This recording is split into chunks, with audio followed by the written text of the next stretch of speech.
This conference will now be recorded. Welcome everyone to John Howard Society Week. This week we're looking at the federal framework to reduce recidivism, which we think is probably the most optimistic and positive thing that's come out of the federal government in this last little while. It really focuses on trying to support prisoners in their rehabilitation and reintegration by focusing on 5 key areas. They call them the pillars. Yesterday we looked at housing, which is one of the pillars, and today we're looking at education. So I'm very pleased to be joined by Graham Stewart, who is a former executive director of the John Howard Society of Canada and Kingston, and has a long history with John Howard's, and is interested in the education stuff.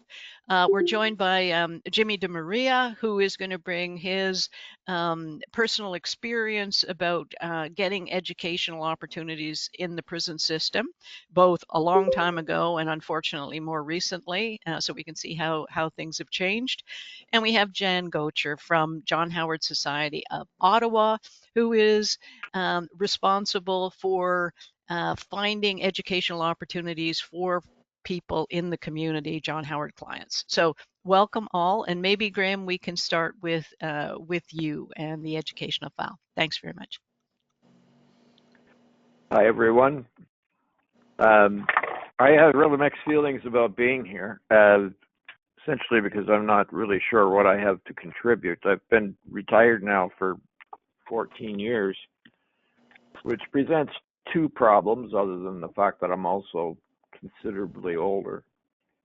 One is that I'm not connected with the system like I was. I don't know day by day. I'm always reluctant to talk about things just in case things have really improved over those years.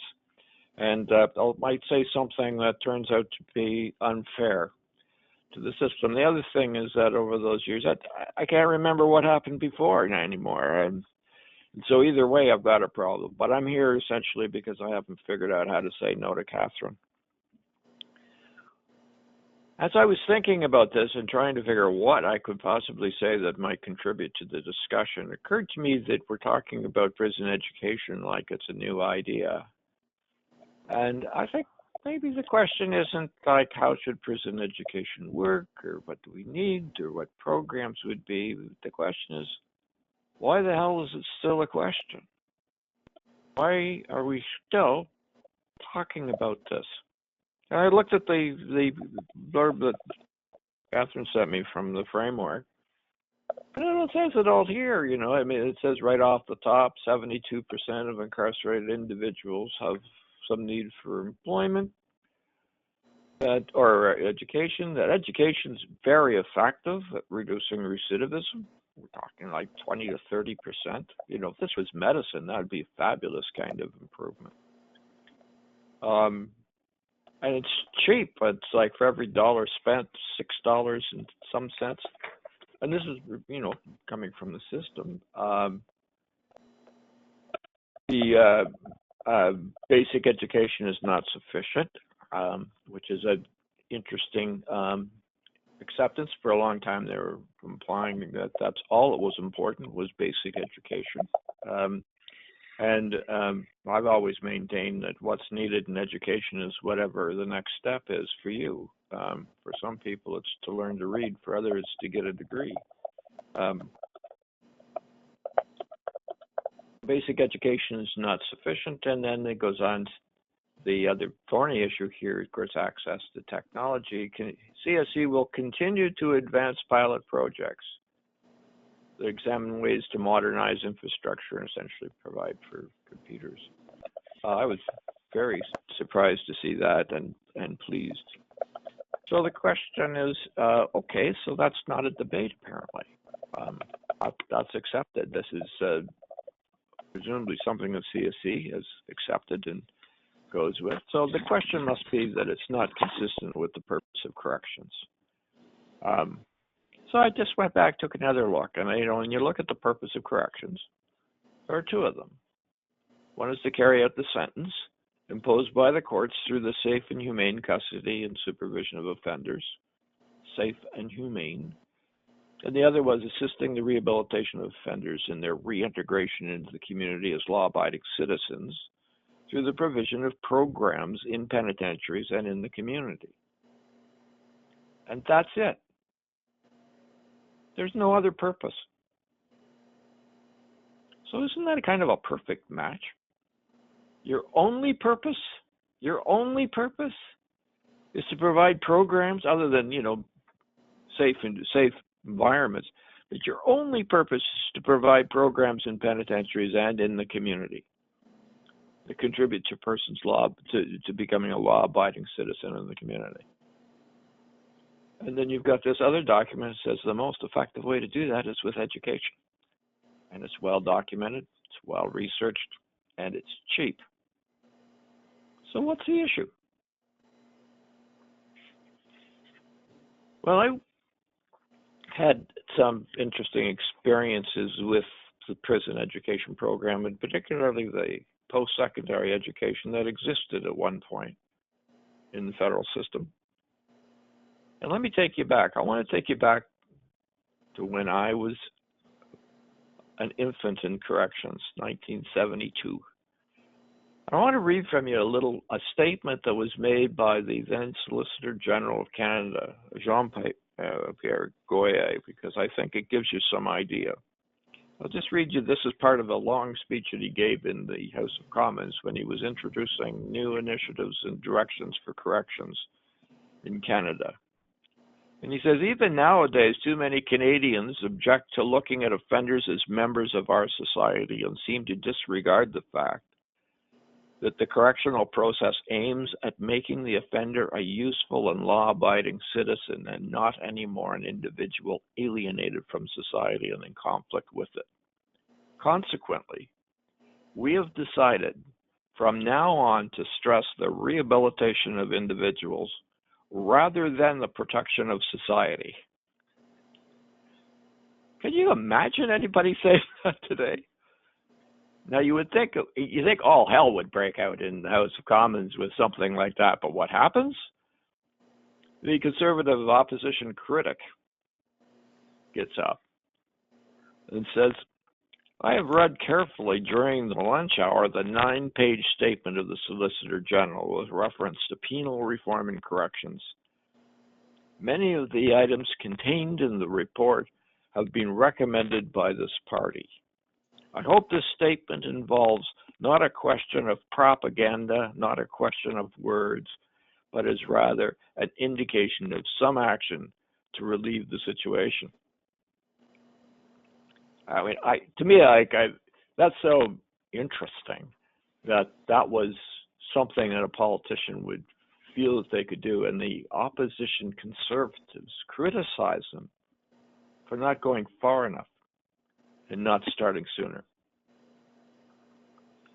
And these were not easy times. That was 1972. 1970, we had the worst prison riot in Canada, the KP riot. I was there for that. Following that horrible event, prison riots were occurring every day. Every maximum security institution had continuous riots. They were constantly in a state of lockdown. In the 5 years following the KP riot, there were more riots, suicides, hostage takings, incidents of violence in those 5 years than had occurred in the previous 50 years.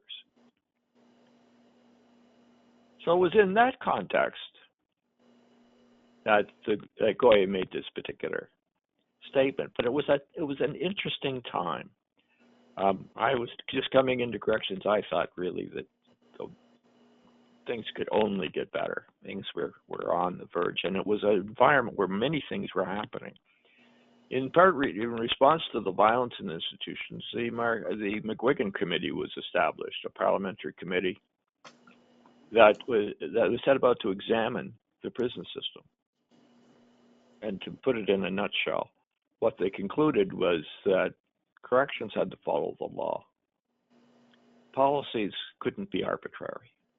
If you had a policy for the treatment of offenders, you couldn't just abandon it because the warden felt like it. That the notion that having laws and some principles associated with that was crucial.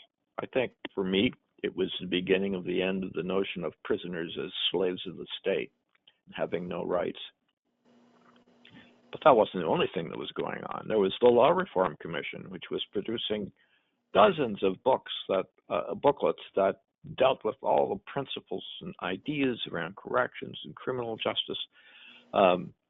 We had the Law Reform Commission, which was doing exhaustive review of the law. We had things like the Hugeson Report, which was looking at parole in detail and coming out and advocating for great expansion in the use of parole and arguing and wondering why, when we had a grant rate of 60%, we weren't using it more. There was the Criminal Law Review, which was an 8-year review of everything relating to corrections. And it was an amazing time. Brilliant papers were being produced and discussed. That process survived both liberal and conservative governments. We had the Sentencing Commission, at the same time talking about the fundamentals of sentencing, talking about reducing the use of imprisonment. And all of this was leading, of course, up to the Charter, which also made it clear that the old Penitentiary Services Act would simply not be constitutional. And so the government either had to get an act together that would meet the muster of the Charter, or allow or expect the courts would start intervening and making ad hoc decisions and controls. And so we had the CCRA, which was developed and came into force in 1992, and is unique in that it was a human rights-based act for corrections. Really, that was a profound shift in corrections generally, and particularly for Canada. And from that came the purpose that I was just read to you, which talks about the purpose of corrections being one that I think all of us would agree is sound, positive, respectful.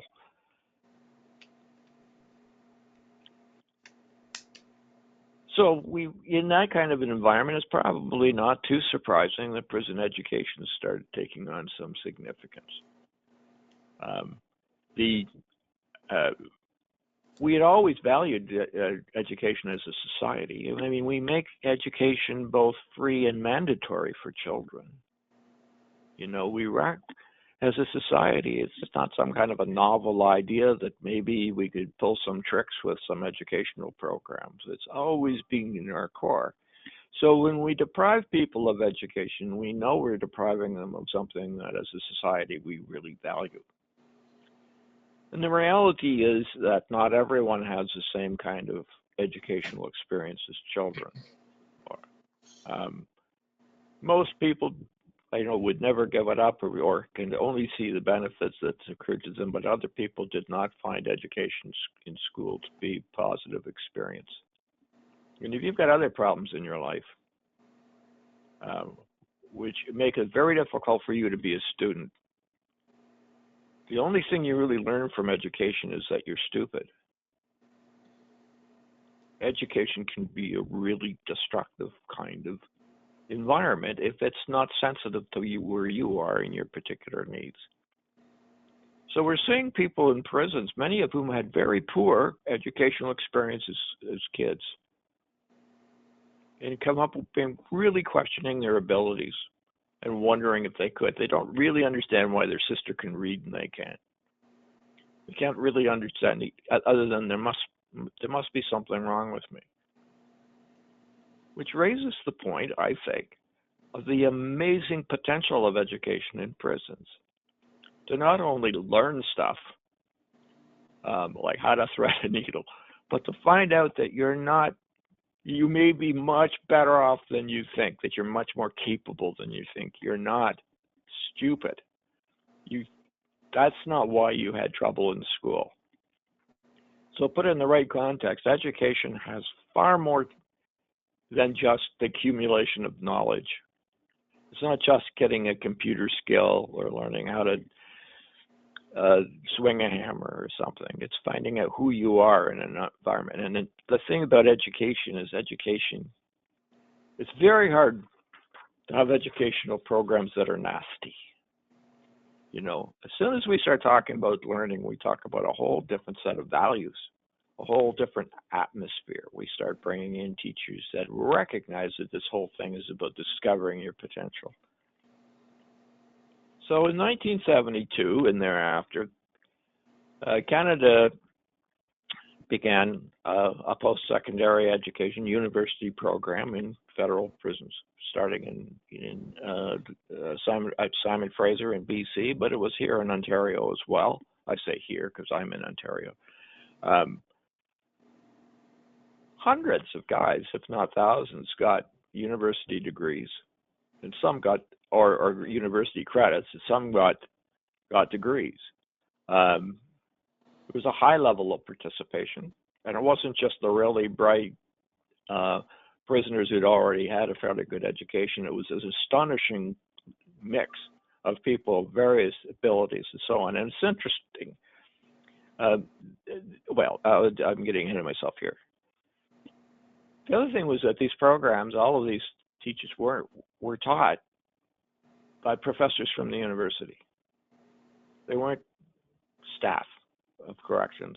They were people who identified with, were on the faculty of, and participated in the university primarily and taught these courses, most of them on a 1 or 2 course basis. I knew a lot of them, and I can tell you, they were all really enthusiastic about this. Most of them loved this particular assignment more than their university assignments because the students were just so much more interesting and keen and appreciative.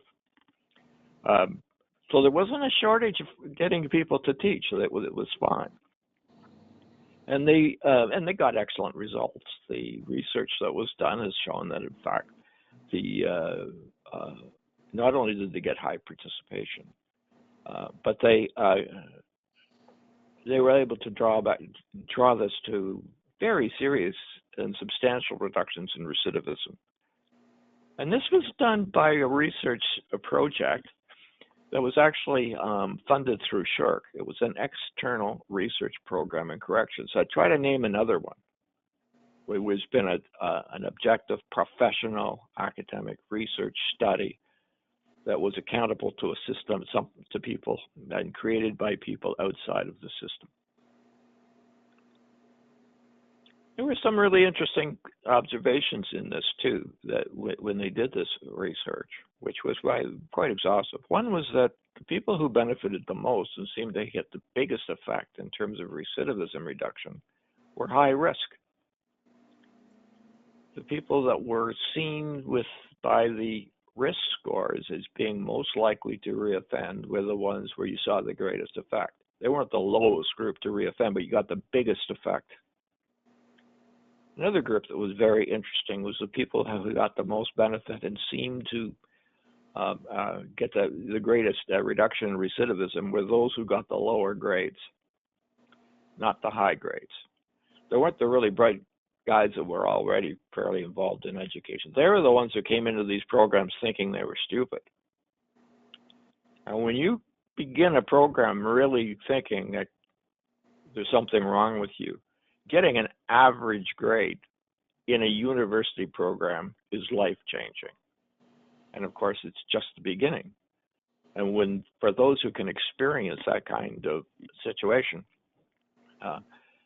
the potential to continue is quite high, and that's what they found.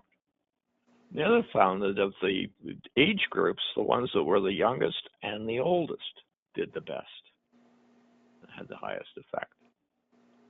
Those are all really interesting observations and tells us a lot about what we're going. So what was really most interesting, though, about this research is that it was conducted just after the prison education university program was canceled. Yes. The whole thing, right across the country, lock, stock, and barrel, was canceled. The professors, particularly from Simon Fraser, were the ones who went on and were able to do the research. And they had some cooperation from CSC because they had to get data from CSC. But it was after the cancellation. Why was it canceled? Well, the official reason was cost. I, for one, didn't believe it because it seemed odd to me that at the same time that you would be taking this incredibly efficient and effective and low cost program and replacing it largely with Corcan, which was ineffective, inflexible, very high cost, and contributed very little to people's potential and learning. The other thing that I think, which is the other reason, was that it was very difficult for corrections to control this prison education program. People were coming in from the universities. They weren't employees of the system. And so they weren't going to, first of all, fall into security kinds of roles. They weren't interested in that. Secondly, they weren't afraid of the system. They weren't going to lose their job if they stopped teaching in the universities. Thirdly, they were really interested in these issues. Brought in all sorts of other people as well. There was a tremendous role of the community in corrections through this kind of educational program. The CSE didn't like that. I mean, they were very critical in the community. In other places, they would go out and speak of various things. But they would talk about the problems of corrections. And we all know there are a few shortcomings in corrections where that could be embarrassing.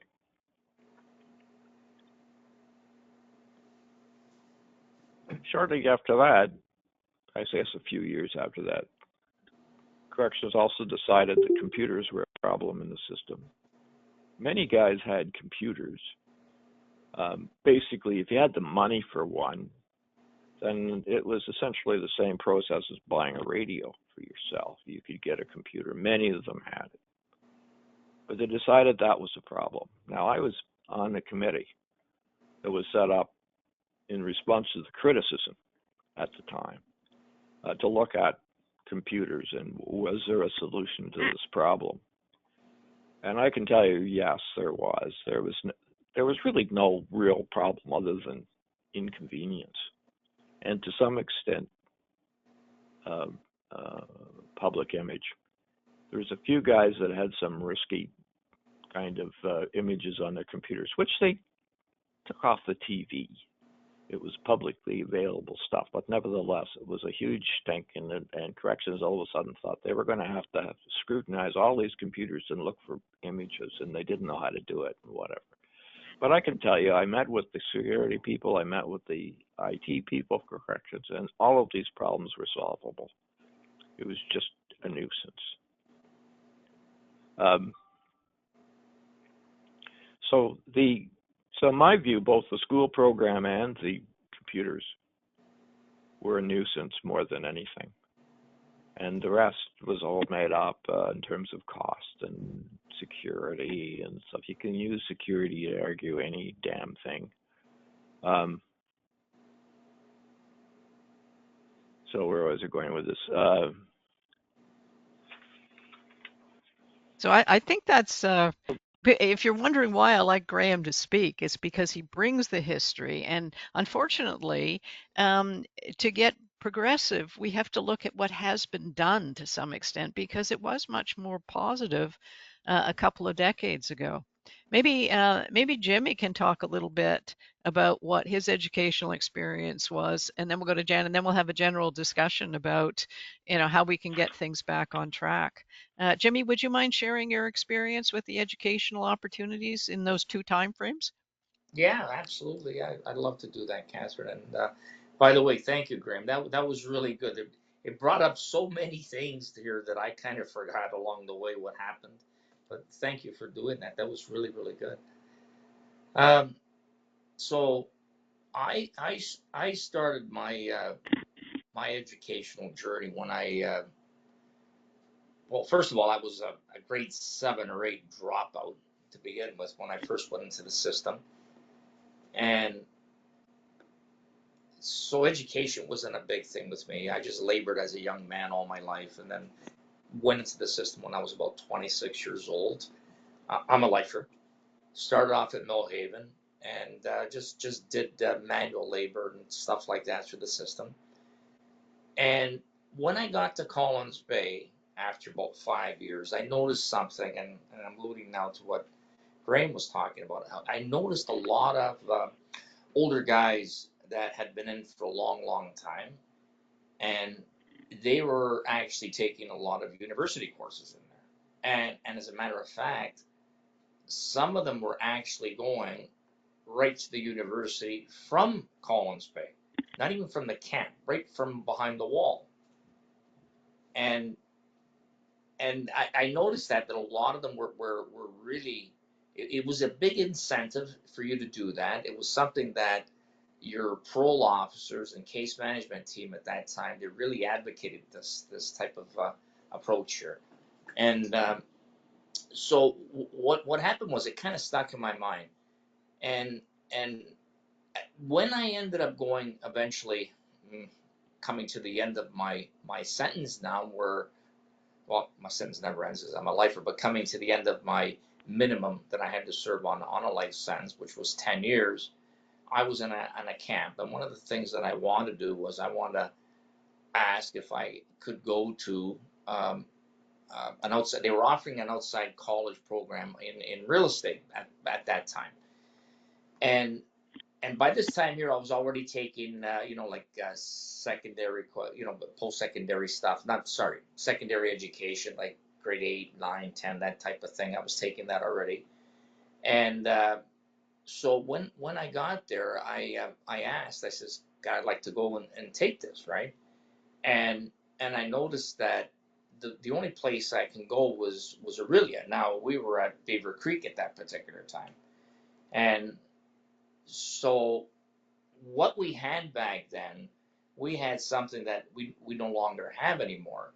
And we had something that used to be called the limited day parole program, which we don't have anymore. And that's another area I like to talk about after, because I think that's a problematic area, what's causing the problems now. So your release program works like this. You first get your escort of temporary absence, right? Which means you can, at the beginning, you can go out with an escort. And then you have what they call a UTA, that means unescorted. So usually it's to go to a halfway house for the first 3 days or something, to get acquainted with the halfway house and that. And then they had what they call a limited day parole. So a limited day parole, its function was to use the actual prison camp, wherever you were, as sort of the halfway house. So you were allowed to go out during the day, either to go to school or a trade or whatever you want to do. You could actually, people were actually going out into the community and becoming mechanics and electricians and all this type of stuff, and making minimum wage money. Or you can choose to go to a college or university. I chose to go to college, and I wanted to do that, so I applied for limited day parole, and I got it, and I had this limited day parole. So my package when I went there, after I completed my ETAs, my package was to do 6 months of UTAs, one a month. That would be for every 3 days, once a month I would be able to come home, or to the halfway house where I was going to eventually get released to. And then after successful completion of the UTAs, I could start, I think it was a 12-month limited day parole program. And the parole board left it up to me and my case management team. It could be one of two things. I could either go out and get some sort of employment in the community, or apply for some sort of courses out in college or universities and that. And like I said, I chose to do that. And that's what I did. So I actually went to the college, and I went to the college from there, and I ended up getting my real estate license. And then I came home, and I was out for, oh God, 20 some odd years, 25 years maybe. And that's one of the main things that I did. I got involved with real estate, and it was a great help for me. So unfortunately, in 2013, in 2013, I had my parole suspended and then eventually revoked. And it was revoked on the basis of not any, there was no charge or anything like that. It was revoked on the basis of association. But anyway, that's neither here or there. Why? But I was revoked because of association. And I went into the system and I thought to myself, okay, I'm going to be here. So I'd like to do something. So um, by the time I ended up, well, I shouldn't say that. When I was in Collins Bay, because I started behind the wall at Collins Bay, I started taking courses there. And the only courses that they had was Northern College. They only had one college in the area will give you correspondence, and that's all it would give you. And I didn't ask for a bursary like that, or none of that issue with me. I paid for it myself. So I ended up doing a business course first. I passed that. Then I ended up doing a marketing course, and I passed that. But in both of those instances there, I had real serious problems because I used to go to the teacher at the school there, and if I had a problem before I would take the exam, and I would ask him, and he would say, Jim, this is Chinese to me. I don't teach this. I don't know anything about it. We were only allowed to do grade 12 here. That's all I know. So the only alternative you had was try to get on the phone, call your professor at the college, and ask him, which really he was your liaison. But that's impossible to do because the phone system there doesn't allow you to just make calls wherever you want to make them to. They're only allowed to be made to certain areas, and they have to be pre-approved. And that's considering now that you catch that professor at that particular phone at that particular time, which it never happened. I never caught him. So I used to go in doing those exams completely blind. And thank God I did pass both of them. And then I ended up going to camp. And when I was at camp, I said, you know what? There's one more course I wanted to take, and I wanted to take an accounting course. And they offered it also by correspondence. So I ended up taking this accounting course, and I ran into some really uh, huge difficulties doing it. And I had no one to help me. The teachers at the camp, uh, Collins Bay camp, they didn't know anything about it, and I don't blame them. I mean, they're not taught to teach this. The ones that should teach you are the ones where you get the course from. They should navigate you and be your liaison through this. But again, same problem. So so I noticed that it was almost impossible, and you were kind of left on your own to do the only course possible. You weren't allowed any sort of internet or anything like that, and I don't know why, but obviously they have their rules why. So you were allowed no computers, you were allowed no internet, you were allowed nothing, and basically that's the situation there. I ended up passing. I ended up passing the accounting course, and then I wanted to take one more, and it was called forensic accounting. Now, I went and talked to the deputy warden at that particular time about that, and she was an old classification officer from way back in the early 90s at Collins Bay. And she remembered all those times there that Graham spoke about where guys used to have, take university courses and go out in the street to universities or college and all that, right? And I says to her, I says, listen, I says, I like to take this, but I got a problem doing this, right? I says, the problem that I have, I says, I had a problem with accounting. Can you imagine forensic accounting? And she turned around, she says, well, she says, there's nothing we can do. I says, well, why don't we?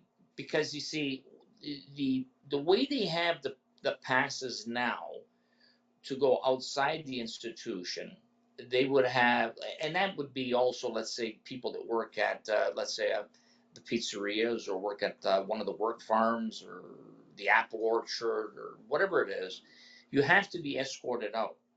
So it makes it almost impossible that they're going to provide now escorts to sit in a college with you. So the only other alternative that there is, obviously, if you qualify, is to get a limited day pro where you're allowed to go out, let's say, from 8 o'clock in the morning till 5 at night and attend college. She totally agreed with that. I mean, the deputy warden at that particular time agreed.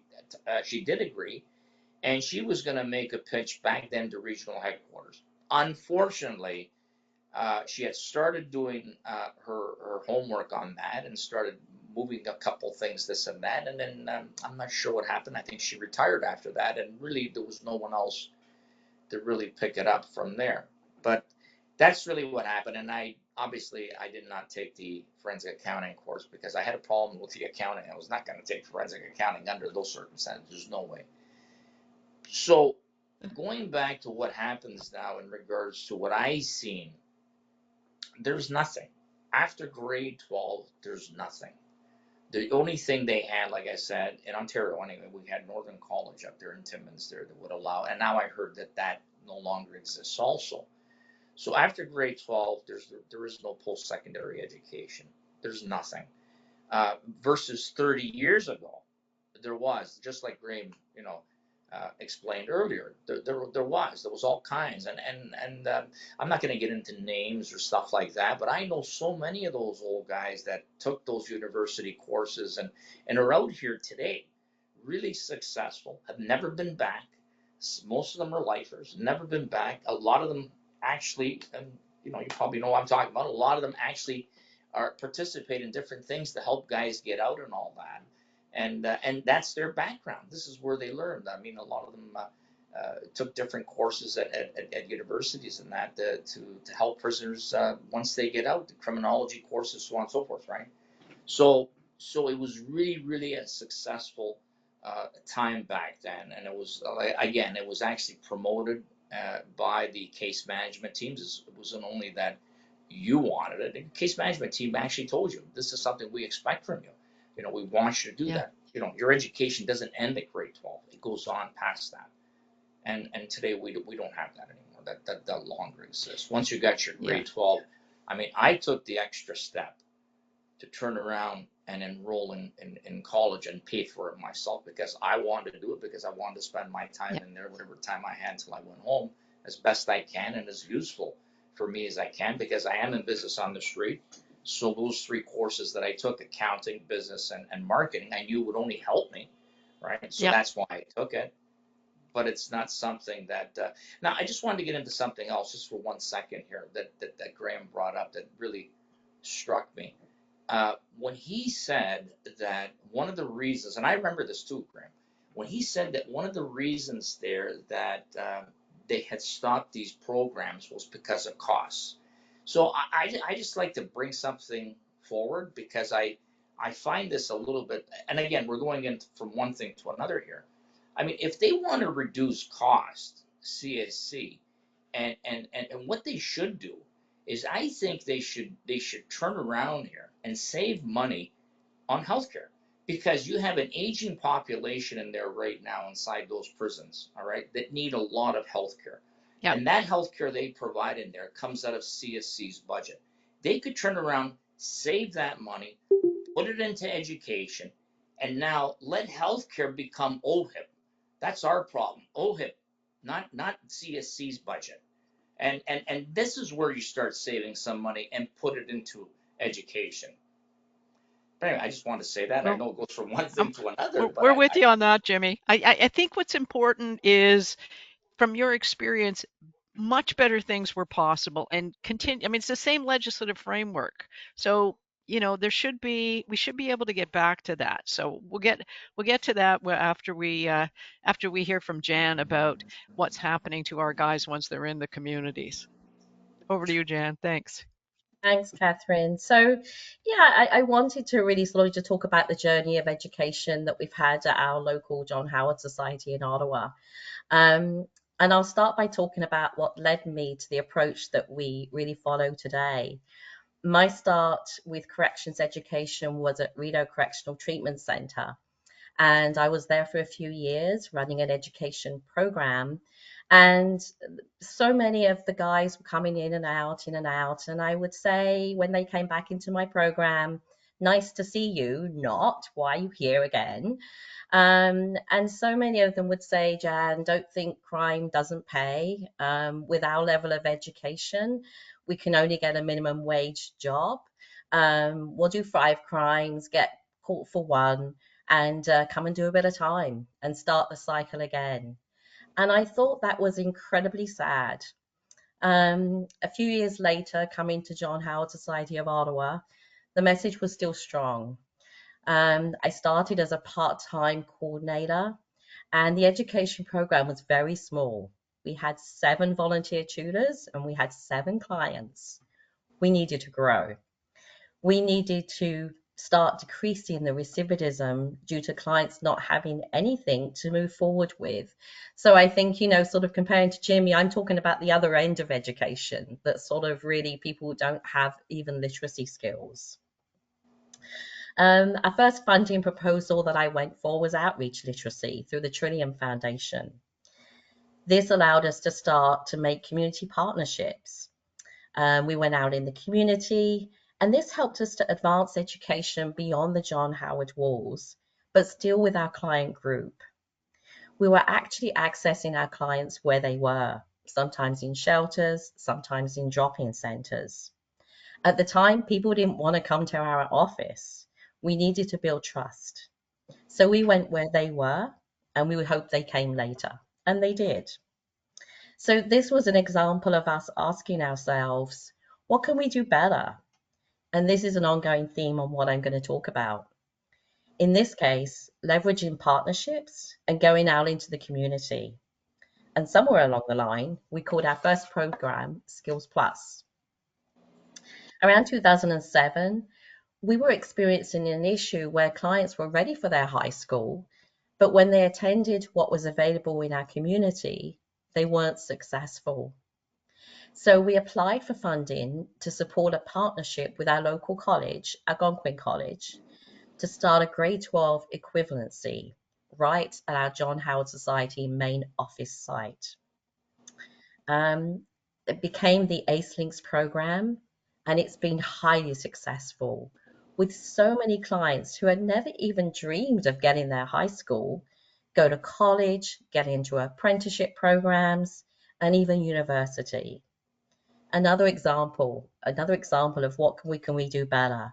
We need to identify the gaps. What needs to be done, even if it means creating a brand new program. So we're moving right along, and we offer digital literacy, and we do education using authentic materials, and we use meaningful resources. We're looking at self-management and self-direction. What else can we do? Well, we took on a teacher who brought us two things, art and mindfulness. And we began looking at our education services in a much more holistic way. We wanted to address mental health issues and needs. We wanted to bring creativity into our programming. We looked at social inclusion. And we started to bring our clients to museums and other areas of the city, many of whom said at the beginning, this is not our space, we're not supposed to be here, but we changed that. All of these things we started to do really enhanced our clients' educational journey. And these activities served as a great motivator to get clients to sign up for the program, but also to stay in the program when times were rough. As Graham said, so many of our clients did not do well in school, and some of the struggles are certainly still there. And then we began to bring in local community artists to facilitate art workshops. We had Edmond Leger, we had Patrick John Mills. This was when we brought in community into the agency to help build awareness and understanding about our clients and the challenges they face. And also for our clients to see a different place that they could have in our community. Our Share Forward mentorship program started as a way to even more formally bring community into John Howard, where our volunteer mentors were able to work with our clients to be their cheerleaders when they often didn't have these. They were also to provide a network of contacts that could help with employment once they achieved their education goals. And this mentoring work helped clients to see the connection with education and what their future career could actually be. At this time, we used to have monthly pizza nights where we'd have our mentors and mentees come in. And initially, we would make matches what we thought on area of interest. If I had someone who wanted to be a carpenter, I would match him with a carpenter. But what we found is those matches never worked. So we actually put them all together, and people would choose their mentors, often based on personality and not field of work. What can we do better?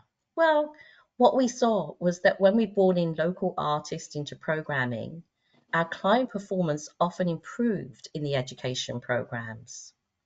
This showed us that increasing clients' sense of community and belonging can really improve our clients' education outcomes. Moving far forward, 2017 now, the corrections literacy initiatives began across the province.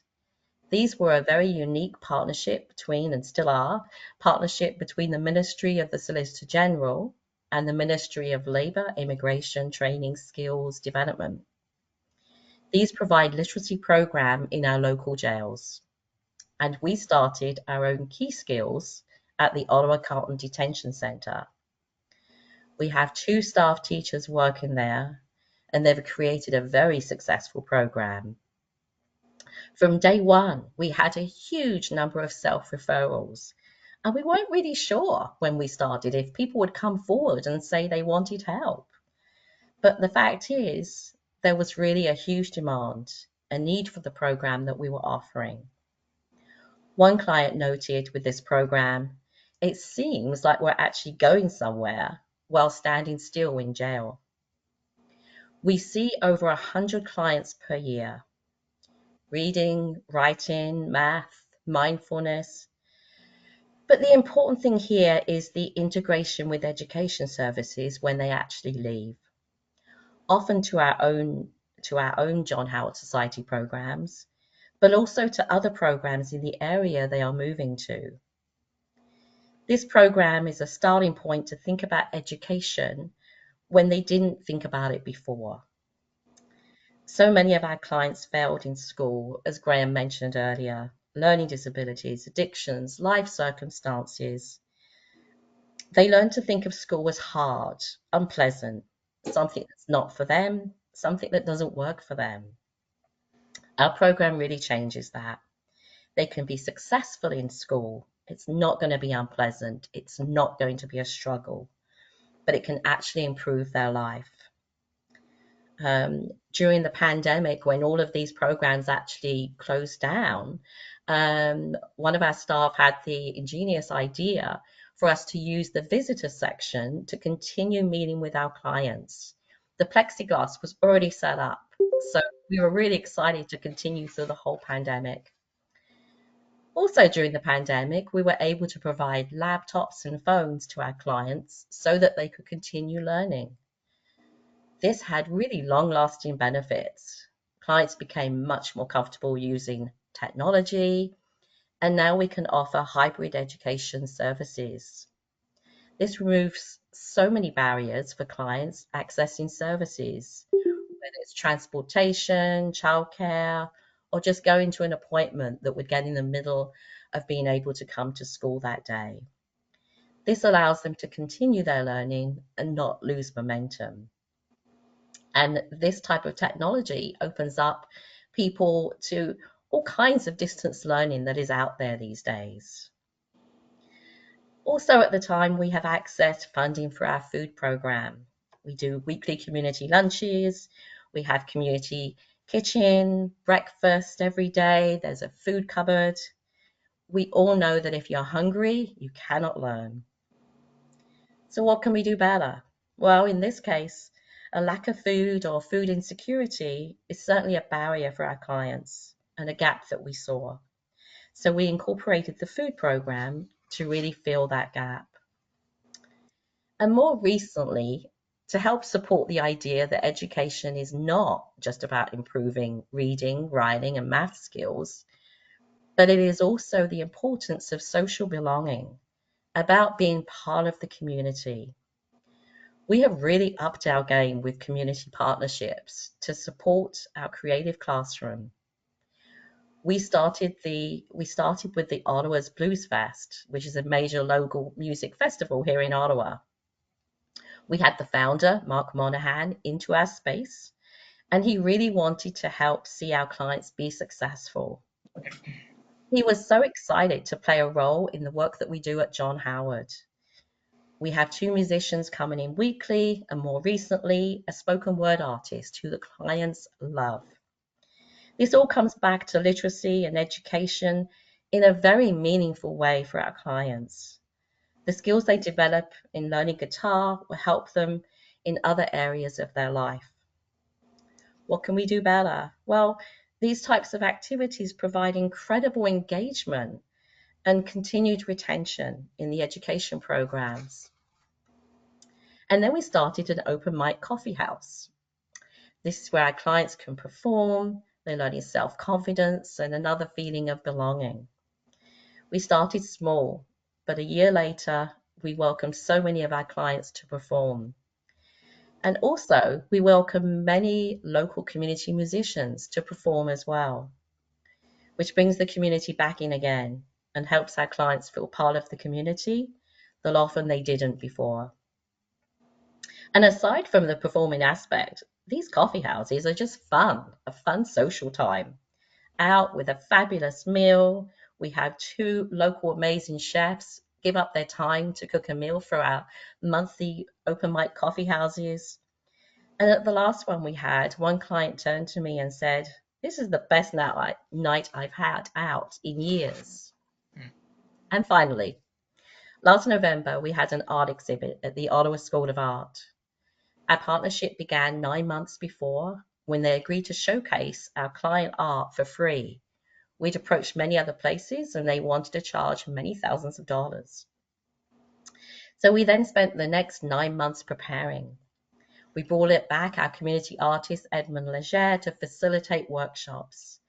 The clients were writing artist statements. We organized what we were going to show and we planned the event.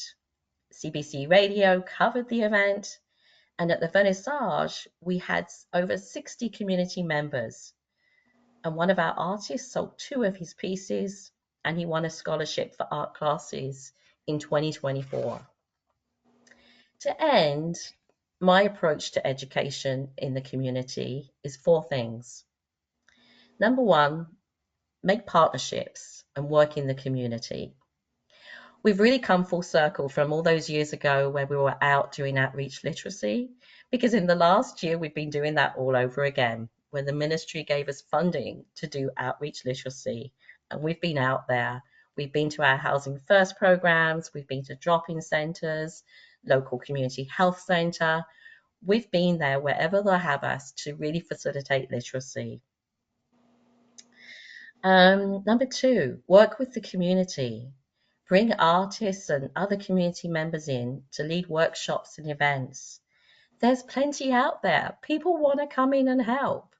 Even at the art show, I had so many different people come and say, "Can we help? What can we do? Give us something to do." So many volunteer opportunities there. Number 3, identify gaps. What needs to be done? And number 4, always be on the lookout for what we can do better. I haven't even spoken about our Artist Supportive Employment Program, which is would be another time. The dynamic nature of this programming helps staff to be really engaged. This is not the same old education program month after month. We are constantly looking for new ideas and new initiatives. We are always growing and changing, and this keeps our clients and our staff engaged. Donna, Dawn, Angela, Catherine, Melanie, Rachel, Stephanie, Emily, Tia, Rhiannon, Ruthie, and Brittany, all amazing staff in our current programs. And in my case, after more than 20 years here, this constant change and new ideas keeps me engaged as well. Thanks. Thank you so much, Jan. That's fantastic. It's changed a lot even since I used to hang out in your shop. It's great. It sounds really, really good. Excellent. Okay, so let's just take a few minutes and try and figure out what we can do to improve the educational opportunities in the institutions. It looks like Jan's got the community stuff, a good template and a plan for that, but there seems to be a lot more that could and should be done, or that we can do better in the institutions. I think Graham pointed out that he was pleased to see or hear that CSC was looking at pilots for technology. I think Jan is right. There are lots of great opportunities for distance education if you can bring in the technology. As Jimmy pointed out, doing distance, correspondence courses now without technology is a real problem because just about all the universities that offer correspondence courses do it through the internet now. So it just completely cuts out CSC people. So getting the computers in there, I think, would be a significant assistance for people who it doesn't bring in the sort of the community aspect that you've got going there, Jan, but at least it would provide some vehicles whereby people could take courses. What do you think, Jimmy? Well, I mean, well, for example, I don't understand. There's one way they can do it. I mean, this is just something that I was thinking about, right? Is that, Yeah. I mean, if when you go to VNC now, or back then during the pandemic, right? They allowed you to use Zoom now to be able to Yeah. call home and all that, right? So if they have enough people to sign up for certain courses, like let's say, like for example, I was taking, right? If they have enough people, I'm sure they could collect enough people in there because there's a lot of people that do want to take post-secondary education. I mean, you can do it through Zoom, where you can Yeah. Zoom right into a classroom, either through the college or the universities around that area that offer those classes. I mean, that's one area there that could be explored. That at the same time, I understand their problem. Their problem is to protect the content of what comes in and out of the internet. Well, Yeah. in this particular case, they're going to do it through Zoom because obviously you're going to have a teacher professor doing that. But Yeah. Catherine, I just wanted to point one more thing out, and I don't know, like the whole thing with ID now is a big problem. Even with some of the people coming out now that are ready for a job on the street.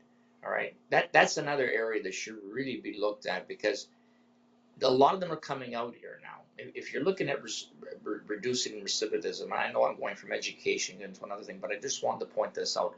A lot of the guys out here aren't able to go to school when they come out here. They're not able to get a job. They're not able to do any of those things because they have no ID. Now, I know Yeah. It's Service not good. Ontario is just starting to move over into putting some of these places in Canadian Tire and all that. But this is a major problem. I mean, if you got someone coming out of those prisons and he's sitting at a halfway house or full parole, whatever he's doing at home, and he can't do anything for 4, 5, 6 months, and he's got no money Yeah. to start with, I mean, your chances of success really go down the drain there. Yeah. ID Yeah. is They say something that they they should say really the push. first 90 days are very critical. Yeah. Yeah. And it's something that they Yeah. should No, push I think that's inside the prison, yes, along with education, that gets your identification. yeah. No, we agree. I think Susan Haynes is on that, right, Susan? Yeah. Yeah. It's a problem. Well, I can tell One you of out the here, I'm things on that parole we here, out in the street here, and I can tell you there's a lot of guys that I see because obviously I'm like parole. They can't do anything because they have no ID, they got nothing, and they're just yeah, sitting it's around not doing good. nothing all day Yeah. because they're Yeah. coming out of Okay. the Well, institution with no ID. yeah, it's not right. It's not right. It's a perennial problem, and we'll continue to push on that one. But going back to education, one of the things that we have found hopeful recently are things like the Walls to Bridges program. So we had Judith Harris from University of Winnipeg come and present to our board meeting, right, Janice? I don't know what last time we were in Winnipeg. And this is sort of, Graham, the idea that you had raised, where they bring university students with them into the prison and they have a joint class with prisoners and university students on a particular subject. So it's, could be English literature, could be, whatever it happens to be. And it's proving to be fairly successful, which we really like. So one of the things that we have done is that we have, I'm just going to conclude now because we're running out of time, is that we are launching the John Howard Society Graham Stewart Grants for Education for Prisoners. And we have two Okay, small Grant. grants that we're giving out this year. One is to Jan Bewley, who has been accepted to be trained at we're covering the tuition to get the training at Wilfrid Laurier University, which should ring a bell for Graham because it's his alma mater. And she's been accepted to get the training at Grand Valley Institution this May 25th to 29th. And then Nice. she is going to bring that program into Her Majesty's Penitentiary. And God knows they need a lot of help in Her Majesty's Penitentiary in Newfoundland and Labrador right now. And the other thing is we're sending a grant to Judith Harris to support their program, the training for their program, which is ongoing at Stony Mountain right now. So we're going to keep that going, and the nature of the grant could change. It could be for computers if we can get our guys to have some access to computers in the prisons, or it could be for tuition costs or whatever it is. We have a small amount of money, but we think it would be enormously well deployed to focus on increasing the educational opportunities in the prison. So if anybody has any ideas about how we should use that money, particularly you, Graham, because it's got your name on it, please let us know, and we will be continuing this in future years. But Graham, thank you very much for all the inspiration you have given to me about the value and importance of education in the prisons. Well, and thank you for that, naming that award after me. I'm quite touched by that and surprised, to say the least. I'm sure it'll be any number of people who could benefit from it. Yeah. So that's great. Yeah. Well, thank you very much, and happy John Howard Week, and we'll be back again tomorrow at this time to look at employment opportunities, which is another pillar of the federal framework to reduce recidivism. Thanks very much, and take care, everybody. Thank you. Thank you. Bye-bye.